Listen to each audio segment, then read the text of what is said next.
सजने लगा प्रयागराज का कुंभ क्षेत्र, लगने लगा साधु संतों का मेला।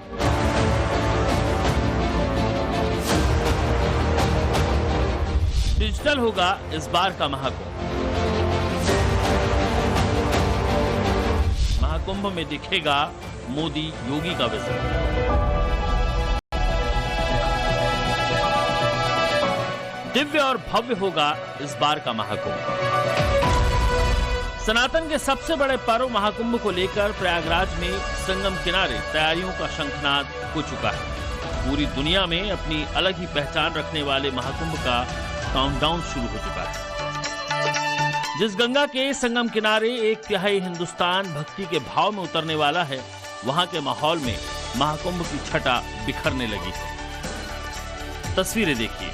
महाकुंभ में भूमि आवंटन के साथ ही डेरा लगना शुरू हो गया है। सरकार ने प्रमुख अखाड़ों को भूमि आवंटित कर दी, लिहाजा अखाड़ों ने अपने अपने स्थानों पर तंबू लगाने का काम शुरू कर दिया है। ये देखिए, श्री पंचायती अखाड़ा का बोर्ड दिखाई दे रहा है। इसी तरह तमाम अखाड़ों ने भी निर्धारित समय सीमा के तहत काम शुरू कर दिया है। कुछ ही दिनों में अखाड़े धर्म ध्वजा फहराएंगे और अपने अपने इष्ट देव की स्थापना करेंगे, जिसके बाद 15 दिसंबर से साधुओं का छावनी में प्रवेश शुरू हो जाएगा। एक तरफ मेला प्रशासन इस छावनी के बाहर अपनी तैयारियां करता है, तो दूसरी तरफ जो अखाड़ों के जो साधु संत होते हैं वो इन छावनियों को बिल्कुल विस्तृत रूप देते हैं और अलग अलग तरीके से अपनी छावनियों को सजाते हैं। छावनियों के इसके साथ ही पहले यहाँ पर धर्म ध्वजा फहराई जाएगी और इसके बाद अखाड़ों के जो इष्ट देव हैं उनकी स्थापना की जाएगी और इसके साथ ही देश भर के जो साधु संत हैं जो अलग अलग अखाड़ों से जुड़े रहते हैं वो अपनी छावनियों में आना शुरू करेंगे। बताया ये जा रहा है कि 15 दिसंबर के बाद से छावनी प्रवेश शुरू होगा और इसके साथ ही जो अलग अलग अखाड़ों के साधु संत हैं वो अपनी छावनियों में प्रवेश करेंगे। इस बार का महाकुंभ कितना भव्य होने वाला है, इसका अंदाजा इसी बात से लगाया जा सकता है कि इस बार 40 करोड़ से ज्यादा श्रद्धालुओं के प्रयागराज में आने की उम्मीद है, लिहाजा तैयारियां भी उतनी ही तगड़ी होने वाली है। तकरीबन 4000 हेक्टेयर के इलाके में मेला लगेगा। 1850 हेक्टेयर में पार्किंग की सुविधा होगी। 1,50,000 टेंट लगाए जाएंगे, जिसे 25 सेक्टर में बांटा जाएगा। लेकिन इस बार महाकुंभ में जो दिखाई देने वाला है वो पहले कभी नहीं हुआ। इस कुंभ की सबसे खास बात जो होने जा रही है वो ये कि इस बार कुंभ डिजिटल होगा।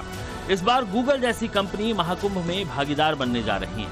हैरानी होगी आपको जानकर कि महाकुंभ के मेले की इनसाइड लोकेशन आपको इस बार गूगल मैप में नजर आएंगी। 4000 हेक्टेयर का मेला क्षेत्र मेले में आने वाले हर किसी के लिए एक क्लिक पर होगा।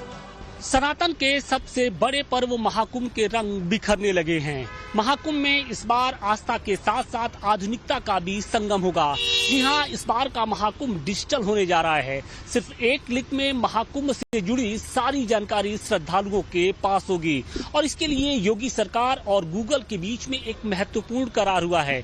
इस करार के माध्यम से महाकुंभ में आने वाले जो श्रद्धालु होंगे उनको महाकुंभ के यानी मेला क्षेत्र के किसी भी लोकेशन की जो जानकारी होगी वो गूगल मैप से आसानी से प्राप्त हो जाएगी। और सिर्फ इतना ही नहीं, महाकुंभ में आने वाले जो श्रद्धालु होंगे वो कहीं भी बैठकर मेला क्षेत्र के किसी भी जगह का जो 360 का जो व्यू होता है उसका नजारा देख सकते हैं।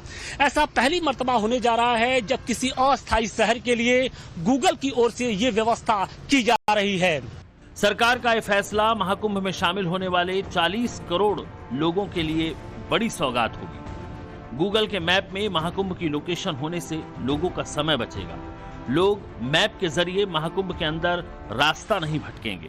आसानी से महाकुंभ की किसी भी लोकेशन पर जाया जा सकेगा। अस्पताल, पब्लिक निवास, थाने, खोया पाया केंद्र, इन तमाम जगहों को गूगल मैप अस्थायी तौर पर अपने मैप में शामिल करेगा।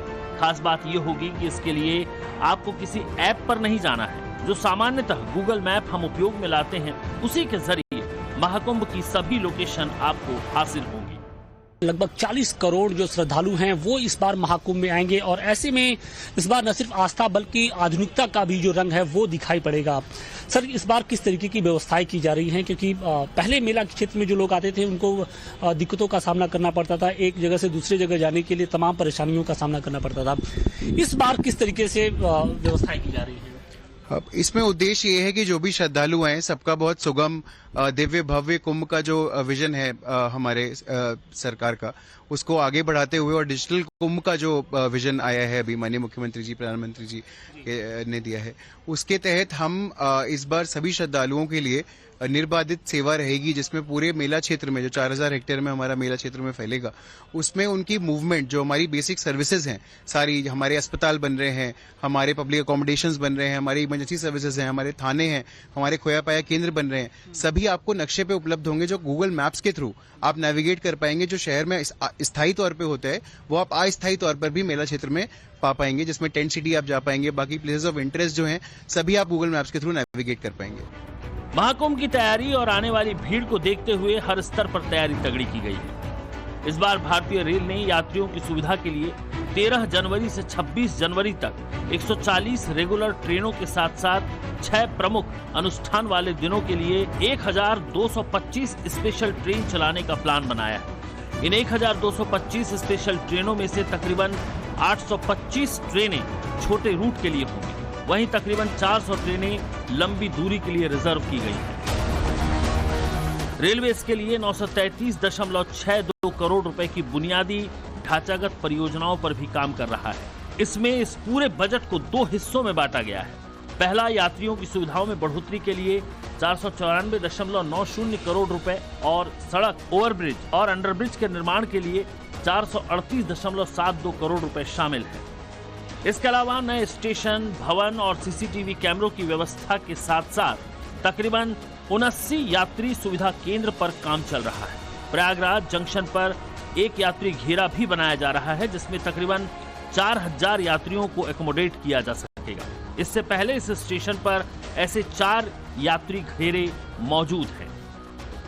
महाकुंभ में शामिल होने वाले किसी भी यात्री को असुविधा न हो, इसके लिए सभी स्टेशनों के साथ साथ मेला क्षेत्र में कुल 542 टिकटिंग पॉइंट बनाए जाएंगे। इस टिकट काउंटर की क्षमता भी मजबूत है। एक काउंटर हर दिन तकरीबन 9.76 लाख टिकट वितरित कर सकेगा। इसके अलावा सुरक्षा सबसे बड़ा कंसर्न है, लिहाजा रेलवे सुरक्षा बल ने 651 अतिरिक्त सीसीटीवी कैमरों की व्यवस्था की है, जिसमें से तकरीबन 100 कैमरे तो ऐसे होंगे जिसमें उपद्रवियों और असामाजिक तत्वों की पहचान के लिए AI based face recognition system लगा होगा। यानी मेले में कोई भी ऐसा व्यक्ति प्रवेश नहीं कर सकेगा जिसके इरादे नफरती हों और जो इस पावन मौके में अशांति फैलाने का मंसूबा पाले हुए बैठा हो। महाकुंभ में आने वाले तीर्थयात्रियों की मदद के लिए रेलवे ने एक टोल फ्री नंबर 18004199 भी रखा है। इसके अलावा कुंभ 2025 नाम से मोबाइल ऐप भी विकसित किया जा रहा है, जिसे 24/7 एक कॉल सेंटर से जोड़ा जाएगा और तमाम वो बातें जो तीर्थयात्रियों के लिए जरूरी हैं ऐप में शामिल की जाएंगी। अब शासन के निर्देशों के अनुसार हम लोग यहाँ पर प्राधिकरण ने अपनी मोबाइल ऐप, अपनी वेबसाइट, अपने सारी चीजें जो बाकी टेक्नोलॉजी के इंटरवेंशंस हैं, जिसमें और खोया पाया केंद्र को ऑटोमेटेड AI का उसमें किया है। AI का सिक्योरिटी सर्विलेंस का भी हम कर रहे हैं, जिसमें कैमरे लगेंगे और वो पूरा AI आधारित आपको सारी चीजें अगर कहीं भी कुछ है उसकी सुविधा प्राप्त रहेगी, जो कंट्रोल रूम में सारी फीड्स आएंगी। और उसके अलावा हम और भी AI का चैटबॉट का भी क्रियान्वयन के लिए प्रक्रिया चल रहा है। हर 12 साल में ही क्यों आता है महाकुंभ, इसके पीछे हमारे देश में कई पौराणिक और धार्मिक मान्यताएं हैं। पहली मान्यता तो यही है कि महाकुंभ की उत्पत्ति समुद्र मंथन से हुई। मान्यता है कि जब देवताओं और असुरों ने मिलकर समुद्र मंथन किया तब अमृत निकला था। लेकिन इस अमृत को हासिल करने के लिए देवताओं और असुरों के बीच 12 दिव्य दिनों तक युद्ध चला। मान्यता यह है कि 12 दिव्य दिन पृथ्वी पर 12 साल के बराबर होते हैं, इसीलिए महाकुंभ 12 साल में एक बार आता है। फिर सवाल आता है कि महाकुंभ या कुंभ का आयोजन खास जगहों पर ही क्यों होता है। इसके पीछे मान्यता यह है कि जब समुद्र मंथन हुआ उस दौरान अमृत कलश के छींटे 12 जगह पर गिरे। इन 12 जगहों में 4 जगहें पृथ्वी पर थीं जिसमें प्रयागराज, हरिद्वार, उज्जैन और नासिक है। तभी आपने देखा होगा कि कुंभ हो या महाकुंभ, इन्हीं 4 स्थानों पर आयोजित होता है। दूसरी मान्यता ज्योतिष शास्त्र के हिसाब से है। 12 ग्रहों में एक बृहस्पति, जिसे गुरु ग्रह भी कहा जाता है, 12 साल में 12 राशियों के चक्कर लगाता है। जब बृहस्पति का 12 राशियों में चक्कर पूरा होता है, उसी साल कुंभ का मेला लगता है। इस बार प्रयागराज में होने वाले महाकुंभ में शाही स्नान का नाम बदलकर कुंभ अमृत स्नान कर दिया गया है। इसके अलावा पेशवाई का नाम बदलकर कुंभ मेला छावनी प्रवेश शोभा यात्रा कर दिया गया है। आपको बता दें कि 13 जनवरी से 26 फरवरी तक लगने वाले इस महाकुंभ मेले में पहली शुभ तिथि पौष पूर्णिमा के दिन यानी 13 जनवरी 2025 को पहला अमृत स्नान होगा। दूसरी शुभ तिथि मकर संक्रांति के दिन यानी 14 जनवरी 2025 को दूसरा अमृत स्नान होगा। तीसरी शुभ तिथि मौनी अमावस्या के दिन यानी 29 जनवरी 2025 को तीसरा अमृत स्नान होगा। चौथी शुभ तिथि बसंत पंचमी के दिन यानी 3 फरवरी 2025 को चौथा अमृत स्नान होगा। पांचवी शुभ तिथि माघ पूर्णिमा के दिन यानी 12 फरवरी 2025 को पांचवा अमृत स्नान होगा। छठी शुभ तिथि यानी महाशिवरात्रि के दिन 26 फरवरी 2025 को आखिरी अमृत स्नान होगा। महाकुंभ में गैर सनातनियों के आने पर रोक का मुद्दा शुरू से ही गरमाया हुआ है। अखाड़ा परिषद पहले ही इस पर विरोध कर चुका है कि महाकुंभ में आने जाने और खाने पीने की दुकानें लगाने की अनुमति भी गैर सनातनियों को नहीं मिलनी चाहिए। 2019 के कुंभ में जहां 5000 से ज्यादा संस्थाएं बसाई गई थीं, वहीं इस बार कुंभ में लगभग 8000 संस्थाओं के बसाए जाने का अनुमान है। लिहाजा सरकार और प्रशासन हर मायने में सतर्क और सजग है। तैयारियां चल रही हैं। हर विभाग रुचि लेकर के केंद्र और राज्य सरकारें पूरी तत्परता के साथ इस कार्यक्रम को आगे बढ़ा रही है। मैंने पिछली बार भी कहा था कि इस बार मेला का क्षेत्रफल हम लोगों ने 2019 की तुलना में 800 हेक्टेयर अतिरिक्त बढ़ाया है। पिछली बार हम लोगों ने कुंभ के दायरे को काफी बढ़ाया था, उसका काफी अच्छा सार्थक परिणाम था। 40 करोड़ श्रद्धालुओं का एक जगह जुटना अपने आप में बड़ी बात है।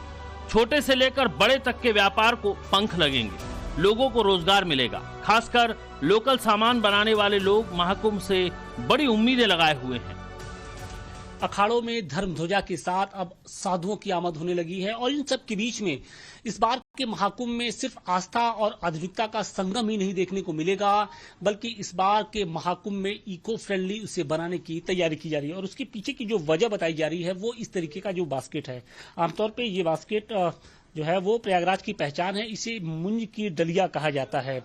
मुंज की डलिया इस बार प्रयागराज के लिए, प्रयागराज में होने वाले कुंभ के लिए खास होने जा रही है। दरअसल सरकार की ओर से जो लगभग सभी घरों में गंगा जल पहुंचाने की एक जो कोशिश की जा रही है, उसमें ये मुंज की जो डलिया होगी वो कहीं ना कहीं सहायक साबित होगी, क्योंकि प्रयागराज के जो सभी बस स्टैंड होंगे, रेलवे स्टेशन होंगे, वहां से जो गंगा जल होगा वो श्रद्धालु लेकर अपने घरों की ओर जाएंगे। और लेकिन जिस पात्र में वो लेकर जाएंगे वो ये है मुंज की डलिया।